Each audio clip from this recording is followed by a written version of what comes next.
ప్రభునందు ప్రియమైన దేవుని బిడ్డారా, ప్రభువైన యేసు నామమున మీకు శుభములు. జీవముగల దేవుని కృపావర్షం మీపై సమృద్ధిగా కురియునుగాక.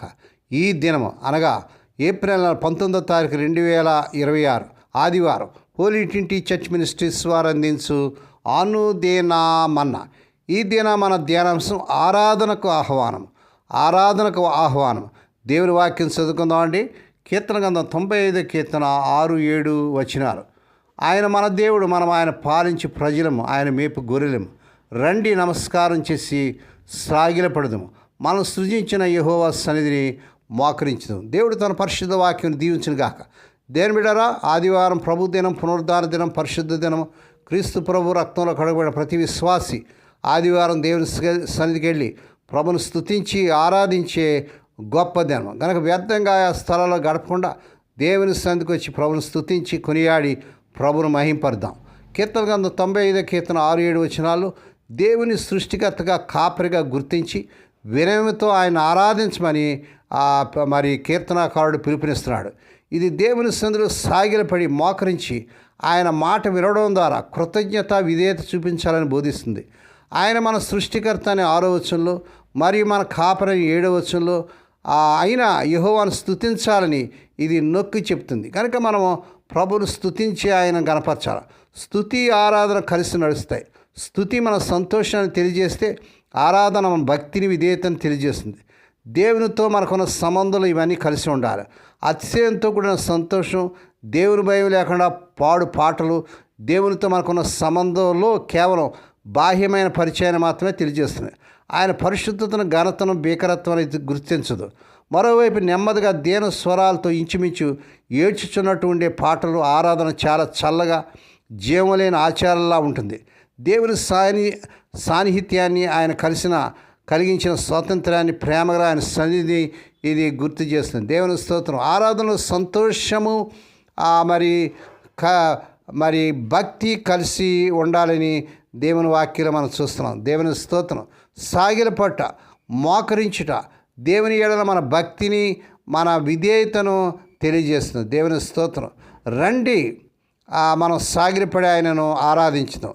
అవును, దేని బట్టి ప్రభు మనకిచ్చిన రక్షణ బట్టి, ప్రభు మన పట్ల చేసిన మేలు బట్టి, ఉపకారం బట్టి ప్రభువుని మనం స్తుతించి ఆరాధించి ఆయన సన్నిధిలో సాగిలపడాలి. దేవుని గొప్పదనాన్ని బట్టి ఆయనను వినపూర్వకంగా భక్తితో ఆరాధించాలని ఈ యొక్క కీర్తనకారుడు పిలుపునిస్తున్నాడు. ఇది కేవలం మాటలతో స్తుతించడం మాత్రమే కాదు, హృదయపూర్వకమైన సమర్పణ, ఆరాధన ప్రియ ప్రభువుకు మనం అందించాలి. మనం సృజించిన యెహోవా సన్నిధిని మోకరించదు అంటాడు.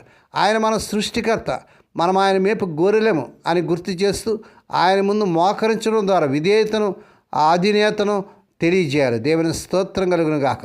ఆయన మన దేవుడు, మనం ఆయన ప్రజలం, ఆయన కాపరిగా కాబట్టి మనల్ని ఆయన పోషిస్తాడు. ఇది దేవునికే ఆయన ప్రజలకు ఉన్న సంబంధాన్ని సూచిస్తుంది. అంతేకాదు ఆయన మాట వినడం. 7వ వచనంలో చివరి భాగం, నేడు మీరు ఆయన స్వరం వింటే దేవుని ఆజ్ఞలకు లోబట్టడం ద్వారా మరియు ఆయన నడిపింపును అనుసరించడం ఎంత ముఖ్యమో తెలియజేస్తుంది.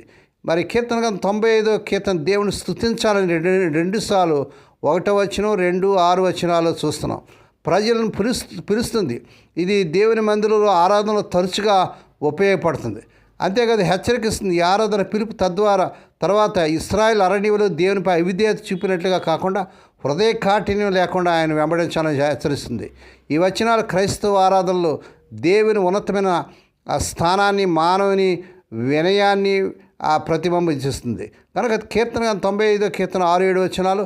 రండి మనం సాగిలపడిన ఆరాధించదు, మనం సృష్టించిన వ్యవస్థని మోకరించదు.